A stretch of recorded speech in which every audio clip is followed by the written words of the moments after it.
Welcome to the Foodie Fantasy Podcast. This is the Ole Out Show, and Chuky is the anchor. All right. No, that's a joke. Right. Welcome to the Fantasy Podcast. It's a sports review. You can see that guy, the technologically challenged guy on my pod, just dancing. We're going to review Manchester United 1, Spurs 6. We'll also talk about some other topics for sure. We'll talk about if you guys have to swap a player, who would it be? Who has been your most impressive signing? If we have time, we'll probably do. I'll ask you guys straight away who finish above each other this season. So, Steven, thanks for coming on. I know you're excited. Even that was not obvious already. What's up, boy?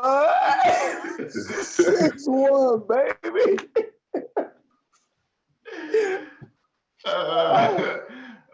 Chuky, thanks for coming on too. Yes, a pleasure. Thank you for the invite. From Daily Manc, Chuky from Daily Manc. Check out his article. Before I start, let me tell you, you can find us. You can find us on Twitter, Footy80 Fantasy. You can find us on Instagram at Fantasy Footy. You can find us on podcast anywhere you get your podcast. It's called the Footy Fantasy, one word, FTTIE podcast. You can find us on Facebook too, the Extra Footy fans. Let's dive right in. Okay, so today I'm on Anchor. I have my Vapor on, my Nigerian jersey, so I'm excited for that one. If there's anything to be excited about, I'll let the two guys go at it. I'm on Anchor today. So, Steven, what? Okay. That's what we call fair weather fans. You're usually in a Man U jersey, and why are you hiding your Man U flag on your wall behind you? That's fine. I'm a United fan. I'm a United fan. It's okay, but I'm a Nigerian first and foremost, right? I was a Nigerian before I became a United fan, so it's okay. My paper, I'm good. It's the new one. Have you tried it? It's really dope, bro. You should go get it. It's the new 2020. Okay, break down the game, Steven. Break down the game. What are your thoughts? Why did you guys win that game? Break it out. Why did we win the game? I'll say that we know that Mourinho's going to have a counter-attacking philosophy. We've seen it in a couple games already. I didn't think with this level of perfection so soon. You're echoing, but go ahead. Oh, yeah? Yeah, but go ahead. Just go ahead. Yeah, I didn't think it would get to this level so quick, So I'll say one thing, because there are a lot of intangibles with a game like this. I'll say Gareth Bale came into training for the first time this week. So I was telling you guys before that he's my man of the match, because already he's going to give the boys motivation. He's going to give all the forwards some fear that, hey, man, I need to keep my spot. Bale's in training, and he's definitely going to take a spot. Bale's not coming to sit on the bench. So Son, even Kane could get dropped to like a 10 role. So anybody could lose their spot, So that's one thing. All right. That's the motivation aspect. And then the counterattacking was just incredible. Number 3 reason we won the game is we have a 12th man. His name is Harry. We got 2 Harrys playing for us at the same time. I want to say something about the second Harry, okay? The skill level that this guy showed to pull Luke Shaw out of the way for our first goal. I mean, when I played with a guy, a very good friend of mine, Victor Canella. He's on the Facebook forum. But we used to play, when he would go past the defender, he's going to pull his shoulder and spin him a little bit. I learned that skill from him. But to see Maguire do it as a defender on his own teammates, I said, it's over. It's over. You know what? Forget everything else. That 12 man, that's a big reason we won today, man. And then Jose Mourinho. It wasn't just the counterattacking. It was also what we did in the middle. I remember when we talked about it before, I said a big thing for Mourinho is figuring out that puzzle in the middle. So now he's set up with a midfield 3. Dumb bad boy. They got Højbjerg and Sissoko. So we were set to damage any team, especially once we remove Winks out of there. Our play was quicker, and that three is going to give any midfield trouble, any team trouble. So those things, and then how he used our fullbacks. I was a bit scared in the beginning. I wasn't gonna lie because we use very attacking fullbacks today, and it could be dangerous considering that you have Rashford. We used Rex, who's gonna bomb forward all the time, and Aurier, who he's not even a fullback. We use him as a right winger because the other defender said we don't even want him back here with us. So we use those guys, but the way we use them, we're so solid. Sissoko dropped back and sat in the middle and played like Thiago. If Thiago had the game that Sissoko had today, everybody would be saying, "Oh, world class, so incredible." Sissoko was one touch, two touch. I don't know how many passes he made today, but he was so tidy, sat back so that he could drop in when those fullbacks push up. And so our tactics were just beyond anything that Ole has seen in Norway. And I can't, I feel bad for him because it's tough to be a manager on the bench chilling. Another funny thing that Mourinho said to Lampard, do you remember when Mourinho told Lampard, hey, when you help these boys, the players, is when you're losing. Not when you're winning, you're there kind of gloating and shouting and all that. And watch that with Mourinho, honestly. If he's winning, he's chilling a little bit, but he's always shouting and screaming when he's losing. Watch other managers. Look at Solskjaer today. Whole game, you're losing. We were dominant after your goal. From when you scored to the end of the game, we were dominant. I expected Solskjaer to be, come on, Harry, Maguire, stop playing for Spurs. Play for my team. Something. Say something. Ole was quiet, bro. Ole was quiet. Like, I need my niece to be in the library sometimes, but I wish she could watch Ole just to learn how to be. This guy was quiet, man. I'm like, are you really going to coach Man United like this? But, good luck to him, man. So, Mourinho, masterclass. Maguire, a man of the match. And the way we used our fullbacks was just incredible. And Bale is the extra motivation. Okay. You came in hot. Okay. As expected, you came in hot. Mr. Ole himself, Chuky Ole, go ahead. Right. He's come for your guy. You have to.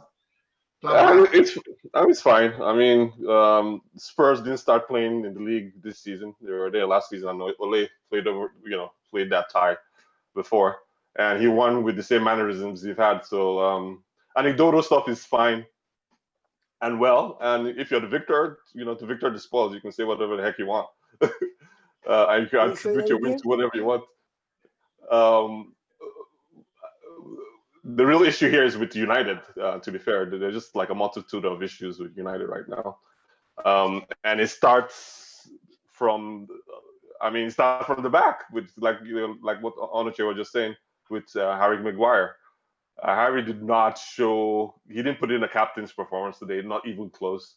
You wonder about Maguire just because of the amount of games he's played. Last season he played like literally all the games. I think that's not even exaggerating the fact. He's only sat out one game, I believe, against Brighton.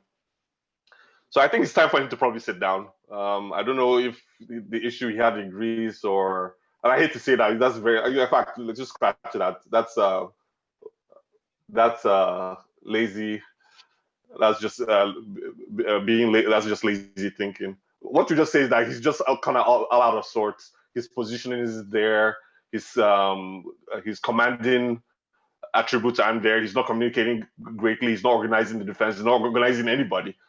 And if you can't organize the little box that you're supposed to be the primary player in, then how can you organize the entire field while you're on the pitch? You're supposed to be the skipper on the pitch. So it's just not working out. I would even go as far to say that if I were Oli, I would just be vicious right now. You have to look out for you. A lot of commentators have said that, hey, that everything all he's doing as far as long-term stability for the club is great. It's good for the culture. It's good for long-term plans. But he needs to be a little bit selfish. I think he needs to be really, really selfish right now. I need he needs to be a little vicious, especially when he comes to Maguire. I think he should really consider taking that captain ban from Maguire, because I haven't seen anything that suggests he's a leader of men on the field. He's just not there. Even last season when United's defense was like joint third or something like that, he wasn't. I mean, he was doing good for a brand new player to the culture, onto the club. Right now, he has a full season. I don't see him doing anything different, right? And in cases like this, he's even the source of the issues, of the errors. And if you're the source of the issues or errors, how do you command your troops when they're looking at you like, wait, hold on, governor. I mean, you're the one that just messed up our entire lead. I mean, what are you doing there? So you look at other people to lead as well. People like Pogba that won the World Cup. I've heard he's a great leader in the dressing room, but you have to scratch all that. If you're not fit, tell the manager you're not fit.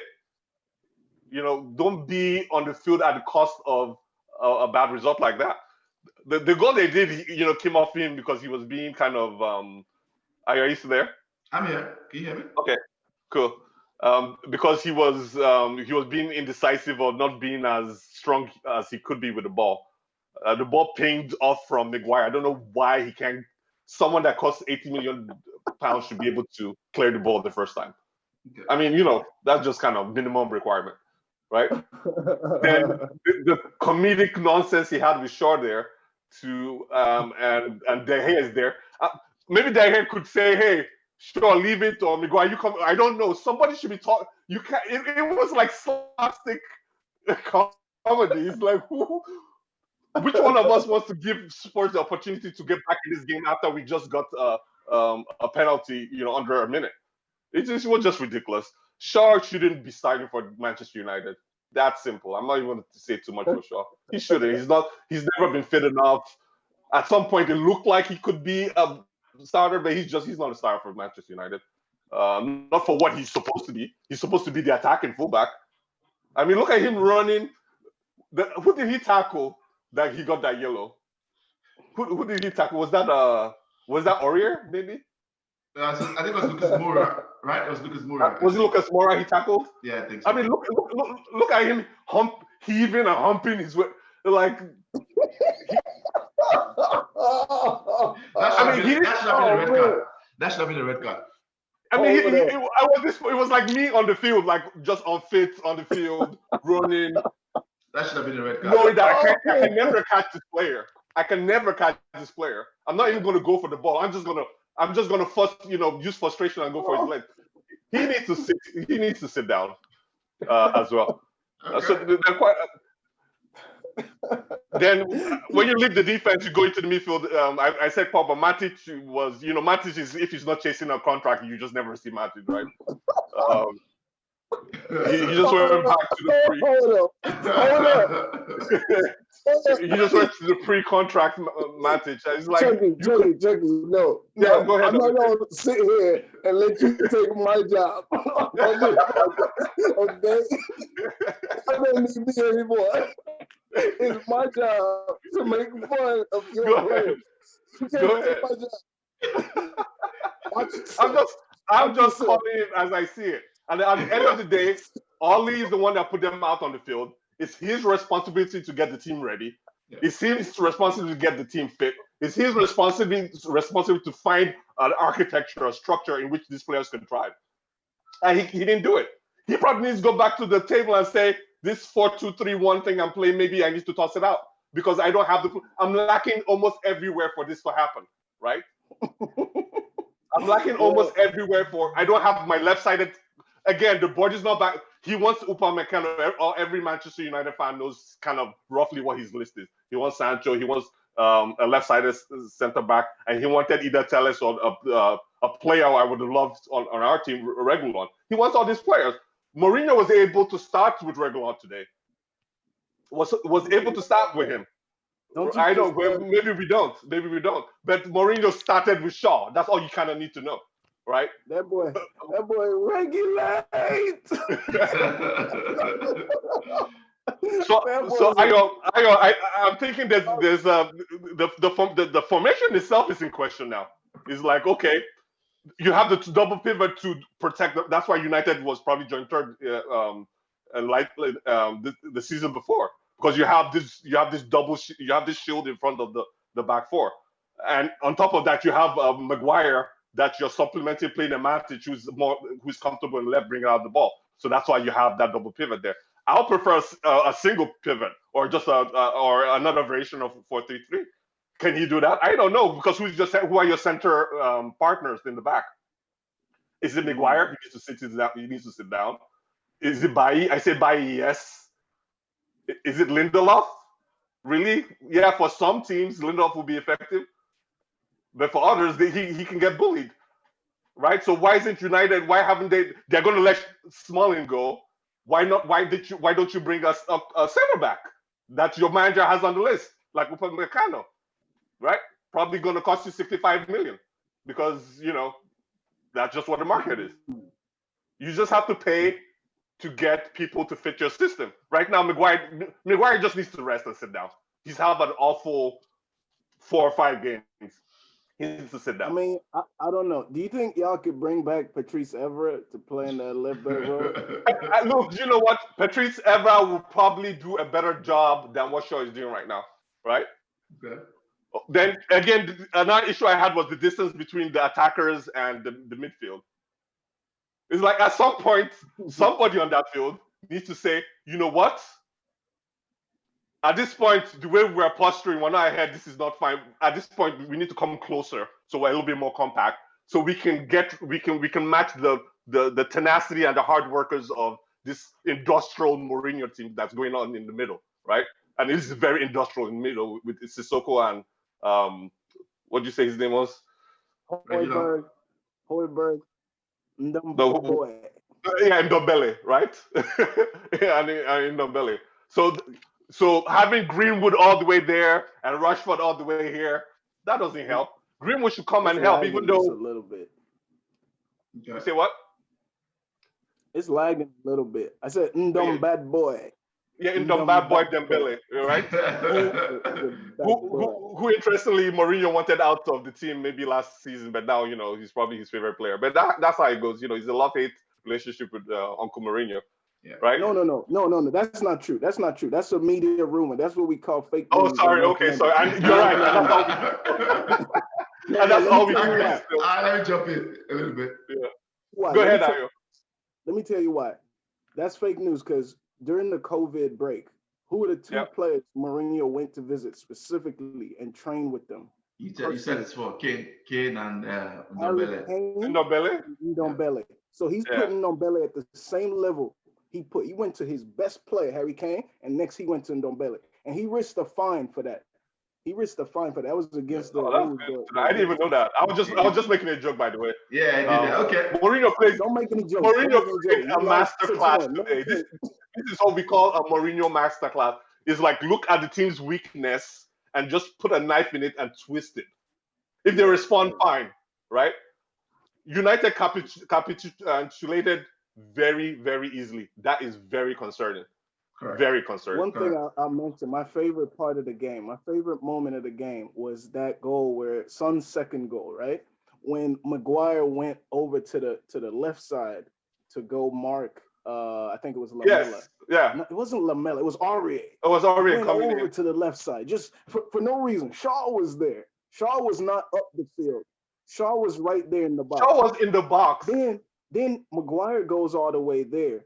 But the interesting thing was, what does Shaw do? Instead of drop back. He didn't switch. That's what he did. Out of the box. He ran out of the box to go mark Kane. It was so funny. He didn't switch. And it's like, let me slip this in. In this very moment, Onuche is trying to highlight. Maguire, the captain, says, I have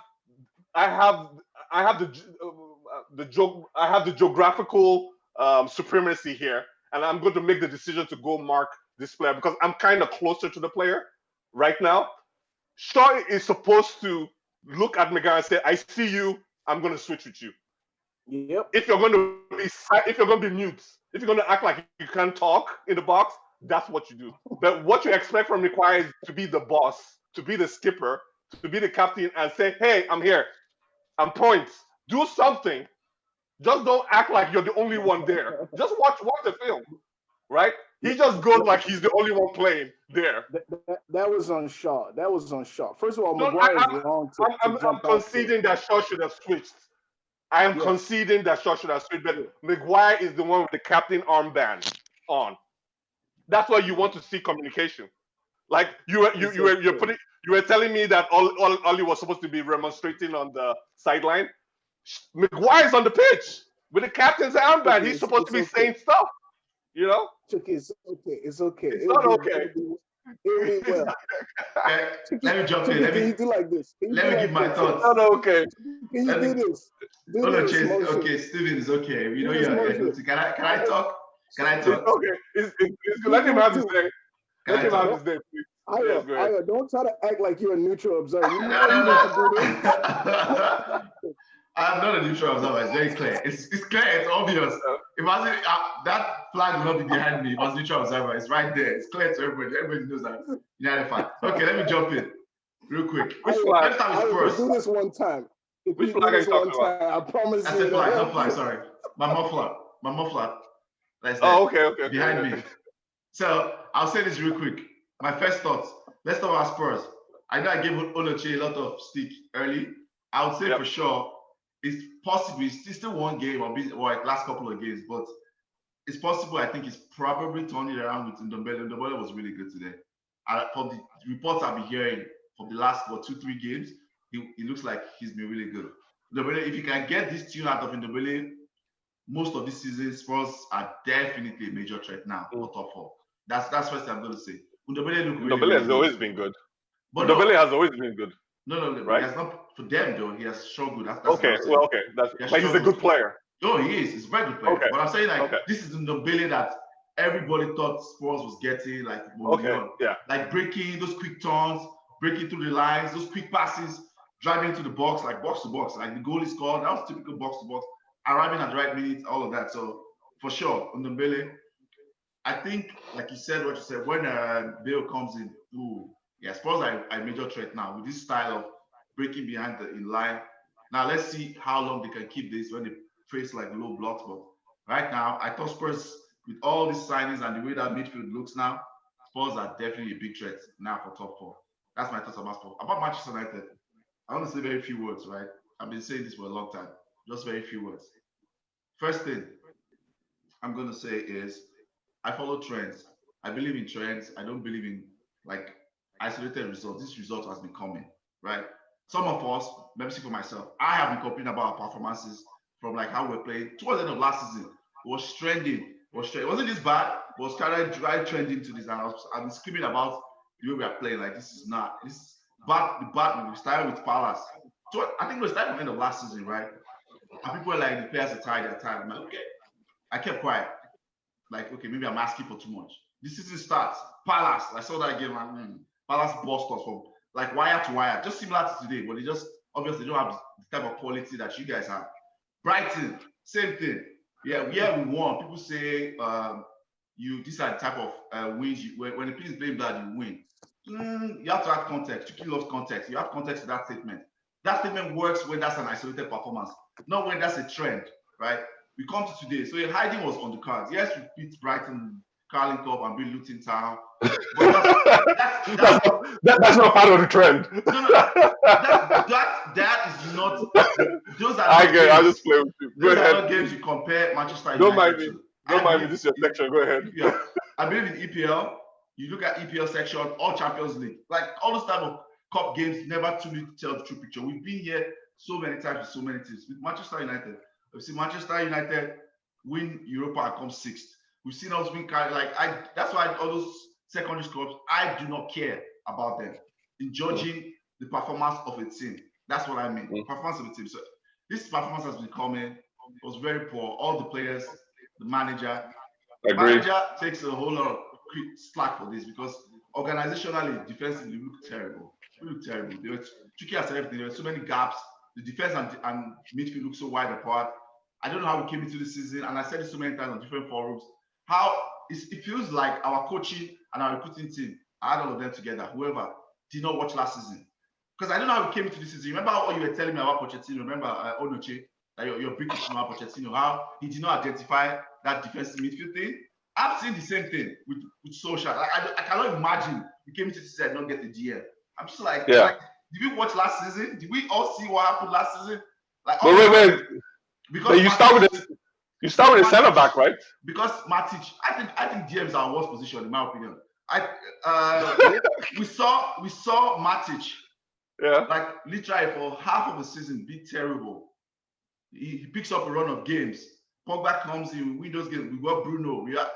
All of a sudden, I don't know why they thought like Matic is not going to do this. I just saw we've seen. We saw Matic do this under Mourinho. Where he has good form. He tanks for a while. He comes back up. Like I didn't understand not getting the DM. The money they used for Van de Beek, they should have used to go and get a DM. Like Manchester United has not recruited to a plan, and that's what pisses me off about us. And I don't know why a lot of people get so excited without seeing. We did not recruit to a plan.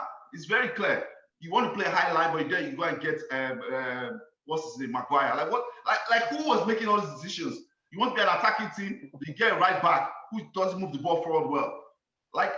So those are the things that piss me off. But then I'm gonna let it go because when I say this, people think it's like I'm being critical of the manager. I'm like the whole setup, the blind is leading the blind. Oh my God! That's my opinion. Like the blind is leading the blind. We do a couple of good things. Like as a club who have people who are knowledgeable to an extent, there will always be good things that people do. Like we did good things on the previous managers, but the big decisions we just seem to always be getting it wrong. Because I don't understand how we spent 85 million to buy Maguire, and now we're talking about that defender again. Like, dude, we just spent almost 140 million on that defense, and it's looking like the way he left, where we had them young, just running out of position. So I don't know what these people are doing. I really don't. I get tired of talking about it. I really do. So I think the Van de Beek is a really hard problem to solve, though. Like, look at what Man City is doing. They're running through all kinds of. Thank you. Thanks for that point. I think that defense comes from the coach.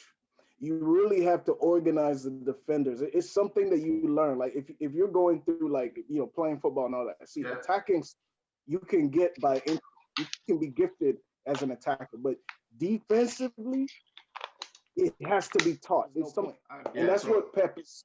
Pep is great at organizing a team on how they're going to score, but he doesn't know what he's doing in terms of a defense. I really don't think that's why he goes to game. If you don't have good defense, you must sacrifice everything for a possession game so that you limit the time the opponents have the ball.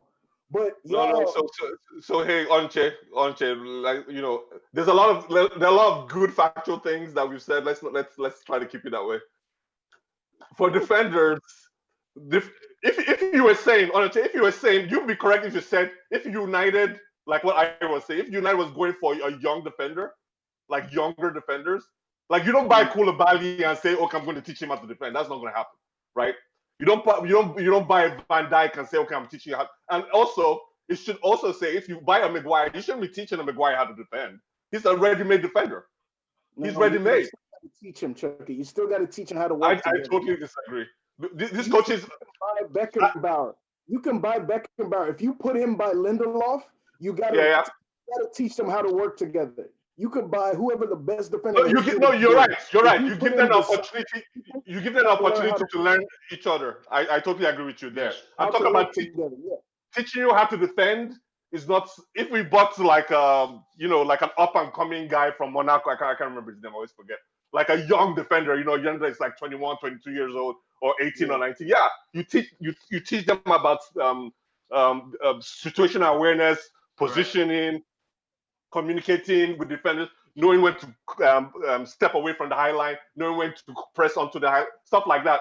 You go teach them that. But what I always say is that if you spend like 80 million on a Maguire, part of the onboarding package is we're going to teach you how to defend. It's not there. It's not the menu.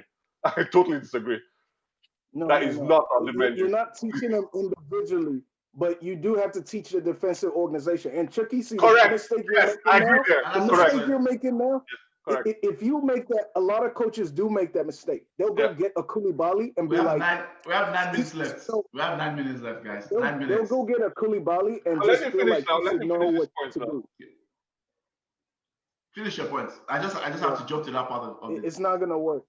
Yeah. I think organization is our big problem, and there's a big thing to be said about that. Agreed. Organization, and that falls on the coach for sure. Yep. Yeah, and I think there's a big deal to say when you talked about Pep, just as a side note, right? I've been hearing that before, but now when you think about it, like there's a big thing to be said about number twos, right? Mourinho used to be good at organizing defense until he lost that guy. I forgot his name. And since then, for a long time, Faria. Yeah.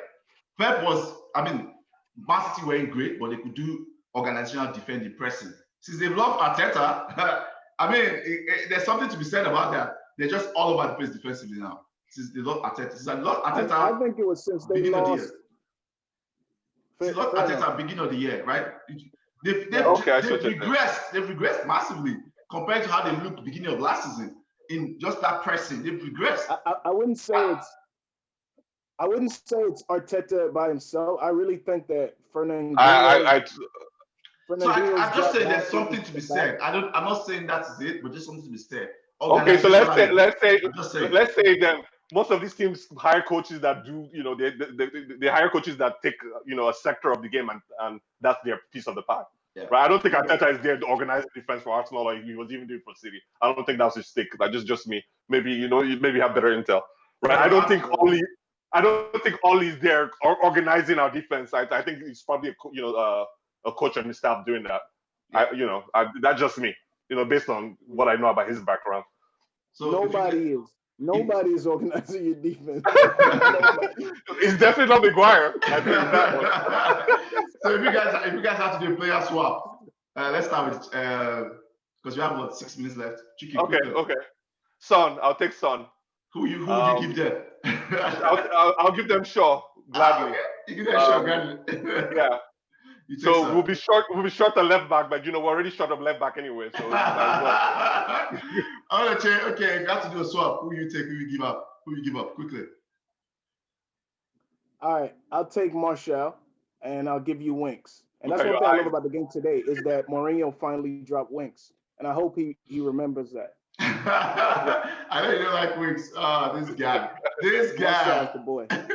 I'll give you Daniel James plus money. Daniel James plus money. That's what I'll do. That's how much. Wait, Daniel James didn't play today now. It doesn't matter. No, I'm not saying that from this team. Just generally from our squad. Oh, okay. Sorry, I thought you said for the game. Oh, no. The players that played. Okay, so I didn't read it well. Okay. All right, but I was Daniel James plus money. I'll give Daniel James plus money. That's what I'll do. But if it's for this game, I honestly will give. I'll give Matic. I'll give you guys Matic. That's a good shout. Yeah, I'll give you guys Matic, and I'll take. You said Son already. I was going to go with Son because that's what I think you need on that kind of player on the league. Yeah. I mean, Ndombele. Yeah, probably. We already have that kind of player. Ndombele. Yeah, we do. We have a player that's as skillful and can do box to box like Ndombele, like who? Fred? No. I think Pogba. Oh no. I think Pogba is played out of position, but that's a story for another day. Yeah, but I think Pogba is as skillful as Ndombele, in my opinion. Anyway. I can do the hard defensive work. But no, he doesn't even do that defensive work. That's why he plays, what's his name now? He plays those two guys. Sissoko. Yeah. And Helberg. That's why he plays those two, so that to let Ndombele just to have freedom. And that's why I think we should have done Pogba. And Højbjerg. Yeah. EPL signing, which EPL signing has impressed you the most? Oh no. Which EPL signing? Sorry, say that again. Which EPL signing? New signing has impressed you the most? Across the league? Correct, across the league. Across the league? Oh, this one, I think he's the greatest. He actually, the best thing about this guy, he's impressed me without even playing a single minute. Oh my God! This guy is just a front runner. Oh my goodness! This guy's such a front runner. Get out of here. Who is the person? Just tell me. Who are you talking about? Go say Bill. Who is the person?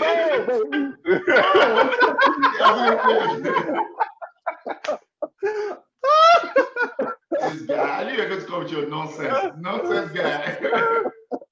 Gary Bell hasn't kicked the ball. Oh. Chuky, don't mind it. Tell me who you always. This guy just here talking no jive. Who's yours? Gary Bell hasn't kicked the ball in anger yet. Okay. Gary Bell. Okay. I would say all in all, I mean, I saw I can't remember his name from Aston Villa. I was like, wow, that's a good signing. Their new what's his name? Watkins, Ollie Watkins, Oliver Watkins, Ollie Watkins. And not because his name is Ollie. It's like I thought it was pretty good. But if I see I know that I have a feeling that's why you like it. No. But if I was going to pick a player, I'll pick Rodriguez. One, because of how seamlessly he came in and worked into, and this is not too much high praise because obviously he was not a stranger to Carlo Ancelotti. Yeah. So he knows his system, knows the person. When you have that kind of good connection, it's generally very easier to come in and hit the ground running. It'll be interesting to see how Telles and Cavani hit the two names we didn't mention in this podcast because we just really want to be very negative here, but maybe trying to be positive that we're getting some reinforcement. It'll be interesting to see how they do when they hit the ground running with from being different cultures, coming from different leagues and never working with this manager before. Okay, so Rodriguez, man, wow, it's like. I like the economy of action he is because normal players come into the EPL and what they do is that I'm going to try to match the intensity of the EPL. I'm going to just try. I'm going to be a trier. Like I'm going to show physically that I'm doing something. That's what Werner's doing a little bit. That's what Timo Werner's doing a little bit. Yeah, he's trying too hard.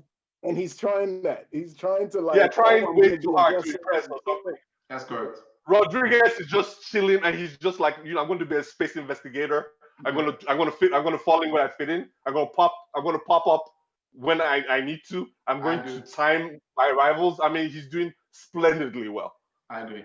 So mine was James. So real quick, we have a minute left. Who finishes higher, Chuky? Manchester United or Spurs? Who finishes higher this season? For this season, oh yes, United finished against Spurs. The issue with small teams is that they can get like a good gust of wind, but generally at the end of the day, at the end of the marathon, they kind of lose some wind in their sails.